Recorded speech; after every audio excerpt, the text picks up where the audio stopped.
방안도 정부가 제시하지 않습니다. 대통령이 나서서 전쟁 위협, 지정학적 리스크를 키우는 이런 나라에 대체 누가 투자하겠습니까, 여러분?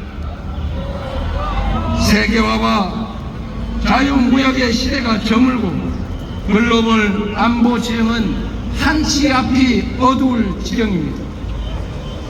세계 경찰이라 불리는 미국도 제 마음대로 못하는 게 국제관계입니다.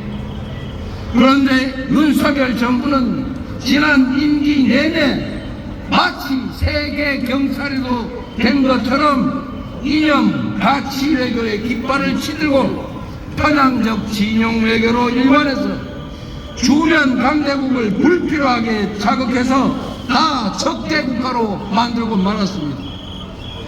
남북은 적대적 두 국가 관계로 치달았고 보수 정권이 열고 민주정부가 발전시켜왔던 북방 외교는 윤석열 정권에 의해서 북방 폐쇄, 북러 군사 동맹으로 퇴행하고 말았습니다. 국익 중심의 실용 외교라는 외교의 기본을 포기한 후과가 참으로 컸습니다. 대륙과 해양의 연결점으로 중심이 되어 마땅한 대한민국이 지령 대립의 최전선, 해양 세력의 외곽 최전방 전초기지로 내몰리고 있습니다. 수십 년간 공들여 쌓아온 한반도의 안정과 평화가 무너지고 있습니다. 당장 전쟁이 나도 이상할 게 없는 상황인데 이 정권은 이역만리 타국 간 전쟁까지 한반도로 끌어오지 못해서 안달복달합니다. 대체 왜 이러는 겁니까? 국가 안보를 이처럼 훼손하는 정권, 국민 생명을 이처럼 경시하는 정권 여러분 겪어보셨습니까? 6.25 전쟁으로 수백만 명이 사망했습니다.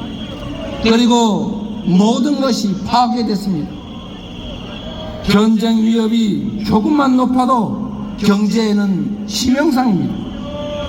국가 안전과 국민 생명, 경제와 민생을 지켜야 할 정부와 여당이 전쟁 위험을 부추긴다는 게 대체 말이 됩니까, 여러분? 지금 민생과 경제는 IMF 때보다 더 어렵습니다. 국제사회는 6.25 전쟁 이후 한반도의 전쟁 위험성이 가장 높아졌다고 합니다. 소비 쿠폰이라도 지원해서 서민들 골목 경제 살리자. 끊어진 소통 창구를 다시 열고 남북 대화에 나서라. 경제 회생을 위해 정부 재정 역할을 늘려라. 민생과 국가 안전을 위해 지치도록 제안하고 또 제안했지만 윤석열 정부는 마이동풍 세기의 경일기입니다. 국민 삶을 책임져야 할 여당은 대통령과 당대표의 무한 권력 다툼과 계파 갈등 속에 그야말로 108번뇌하는 대통령실 여의도 출장소로 전락하지 않았습니까?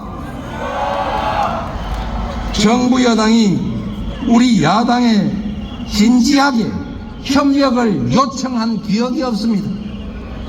정부 여당은 국민을 업신여기고 권력을 즐기고 정치 아닌 정쟁에 몰두했습니다. 헌법과 법률을 위반하고 삼권 분립과 법치주의라는 민주적 기본 질서를 훼손했습니다. 국회와 국민 동의 없는 우크라이나 파병 살상 무기 지원, 무제한적인 거부권 행사, 시행령 통치와 권력 남용, 헌법과 원칙을 어기며 민주주의를 파괴했습니다. 이 정권은 한마디로 규정하면 상습적으로 법을 어기는 범법 정권 맞습니까? 절망을 벗어나 사라진 꿈을 되찾읍시다. 과거로의 퇴행을 멈추고 미래로 가는 길을 다시 열어 제칩시다. 올해 노벨 경제학상 수상자들이 포용적 제도가 국가 성공을 좌우한다고 말했습니다. 성취와 기회를 함께 나눌 때 지속적으로